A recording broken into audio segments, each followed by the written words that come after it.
tá certo? Não a quem faz a afirmação, porque acreditar na existência da realidade, acreditar na identidade das coisas, então, é uma coisa espontânea do ser humano. Se você contesta, você é que tem que provar a sua contestação. O fato de que os primeiros princípios da lógica não possam em si mesmos ser jamais provados, e que deles dependa a prova de tudo mais, já te demonstra com a máxima clareza que não é possível isso que você está dizendo, que o ônus da prova cabe a quem afirma. Porque qualquer coisa que você afirme está baseada no princípio de identidade. Qualquer uma. E o princípio de identidade você não pode provar. Então, é o seguinte, ninguém que diga coisa nenhuma pode provar nada, porque ninguém pode provar o princípio de identidade. Agora, se não pode afirmar coisa, também não pode provar a afirmação, também não vai poder provar a negação. Então, olha, isso é falta de prática, isso é desejo de discutir coisas para as quais você não tem o preparo técnico. Agora, se você não tem o preparo técnico, está certo, você é um jovem que está começando a estudar. Agora, o seu Richard Dawkins, que escreve livro lido no mundo inteiro, o seu Daniel Dennett, que diz que é filósofo, é absolutamente imperdoável que eles queiram discutir Deus quando eles nem sequer apreendem o conceito.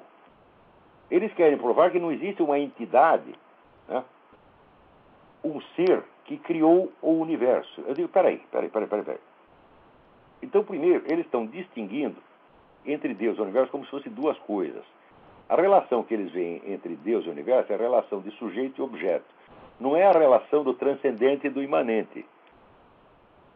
Deus não é uma coisa externa que criou o universo. Deus é transcendente. Aquilo que transcende, por natureza, abrange. Né? Deus não poderia criar o universo e ficar fora do universo uma única fração de segundo. Você está entendendo? Quer dizer que a criação do universo é uma das propriedades internas de Deus. O universo não está para Deus como uma coisa, entre aspas, que ele criou, mas como a expressão de uma de suas propriedades internas. É por isso que São Paulo diz que nele vivemos, nos movemos e somos. É como se dissesse, nós estamos dentro do universo, e o universo está onde? O universo está dentro de Deus. O universo não é que o universo é Deus, no sentido panteísta, não. Você tem um universo e para além do universo você tem infinitude, eternidade, etc, etc. Ora, onde está o universo se não dentro da eternidade? Se estivesse fora da eternidade, não poderia existir por um único segundo. Então, se Deus é eternidade, absolutidade, infinitude, etc, etc, ele não pode estar ausente, portanto você não pode observá-lo desde fora. Você só pode compreendê-lo por participação. Você tem que intensificar a sua participação nesse senso de realidade universal para você entender do que a Bíblia está falando. E é isso que eles não entendem e você também não está entendendo. Só que você está agravando o negócio na hora que você diz que o ônus da prova cabe a quem faz a afirmação. Isso é totalmente absurdo. Tá certo? Em segundo lugar, a busca de provas só é justificável quando você está falando de uma coisa duvidosa e que não é autoevidente. E a busca da prova científica só é legítima dentro daqueles territórios já perfeitamente recortados e definidos pela ciência. Você sabe o que é uma ciência, Tiago? Ciência é o seguinte, você faz uma hipótese de que um certo campo de fenômenos tem uma certa homogeneidade. E que essa homogeneidade é definida por certas constantes. Em seguida você vai investigar essas constantes. Isso quer dizer que, em primeiro lugar, nenhuma ciência pode estudar a realidade concreta. A ciência só pode estudar recortes feitos hipoteticamente. E tudo o que ela diz só vale dentro desses recortes feitos hipoteticamente. Nenhuma ciência pode dizer A sobre a realidade concreta, porque o conceito de realidade concreta não existe para a ciência. Agora, Deus só pode existir, meu filho, como realidade concreta.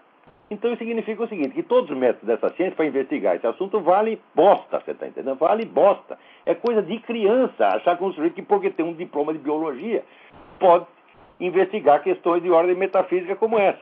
Para investigar essas questões precisa ter um treinamento específico, que eles não têm absolutamente, e que você também não tem. Só que é o seguinte, de vocês não é exigível. Se você é um homem de boa vontade, está tentando discutir uma coisa, e comete equívocos próprios do principiante. Mas eles não têm o direito de ser principiantes.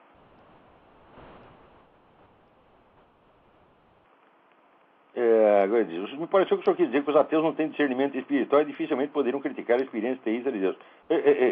Primeiro, teísta, você chamar um católico de teísta, um cristão de teísta, já é ofensivo. Teísta é Voltaire. Nós somos cristãos, outra coisa completamente diferente. Então, primeiro aprenda a diferença disso aí. Ele diz: os teístas não apresentam qualquer meio independente de testar o discernimento espiritual. Bom, se for teísta, já não tem discernimento espiritual próprio. Segundo, os cristãos, esses sim, têm meios de testar o discernimento espiritual. E você, antes de dizer que eles não têm meios, você deveria estudar a bibliografia existente. Quer dizer, o discernimento espiritual é uma prática de autoconhecimento que lhe permite ver que tipo de inspiração você está recebendo. Da onde vieram as suas inspirações. Ora, Tiago, eu já fiz esse teste centenas de vezes. Você pergunta para as pessoas de onde que elas tiraram certa ideia, certa opinião que elas têm, elas não sabem de onde veio a ideia.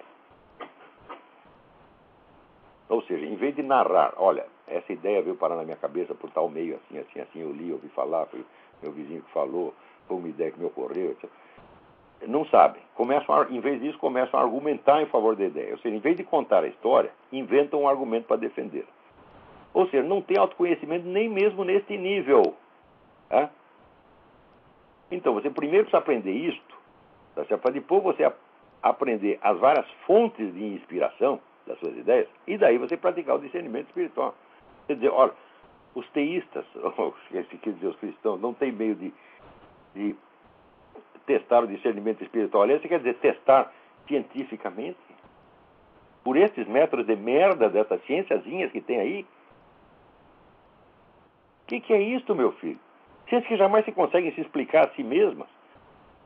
Quando elas descobrem o negócio, elas descobriu lá, né, a existência dos quanta. Até hoje eles não sabem o que é. Não é possível entender nada por métodos da ciência. Não, mas absolutamente nada. Porque ciência se baseia na racionalidade humana. A ciência não pode testar retroativamente a racionalidade humana. Ela é dependente da racionalidade. Primeiro você precisa conhecer os princípios da razão para depois você entender o que é ciência. Agora, o próprio fato de acreditar que existe um meio independente de testar isto ou aquilo, meio independente quer dizer meio científico. Que besteira é essa? Existe meio de testagem, mas não meio independente. Quando você diz meio independente, você quer dizer o seguinte: aquele meio que possa ser usado por qualquer pessoa. Milhões de pessoas testam e obtêm a mesma coisa. Eu digo, mas isso é absolutamente autocontraditório com a própria natureza do conhecimento. Tudo aquilo que pode ser testado por todo mundo é um conhecimento secundário, tá certo? Que não se refere à realidade concreta, mas se refere a certos recortes já previamente feitos que são conhecidos uniformemente por todas as pessoas. Nenhuma questão fundamental pode ser testada independentemente. Né? Eu lhe dou um exemplo. Você é testemunha de um assassinato. Você viu um sujeito matando outro. O cara não deixou pista, não tem nada. Só você viu. Qual é o meio de testar isso independentemente? Não há nenhum. Agora, você quer ter mais certeza do que essa? Você viu, você era testemunha, você estava lá. Você era a única pessoa que estava lá. Esse conhecimento é de uma validade extrema. E, no entanto, não há nenhum meio independente de testá-lo. Mais ainda, qualquer meio independente de testar o que quer que seja, depende do depoimento das várias pessoas que testaram. Ou seja, se não há conhecimentos que são válidos, universalmente válidos, absolutamente válidos, e que são inacessíveis a teste, também não há validade de teste algum. Você está entendendo o loop, a confusão em que você está entrando? Então, vai ter que estudar esse negócio melhor. Mas eu ainda não vou comentar o resto, porque qualquer hora eu vou dar uma aula baseada nisso. As suas perguntas são boas. Né? Espero que tenha entendido até agora. Vamos lá. Agora aqui, no jornal inglês, The Telegraph, saiu uma notícia que pessoas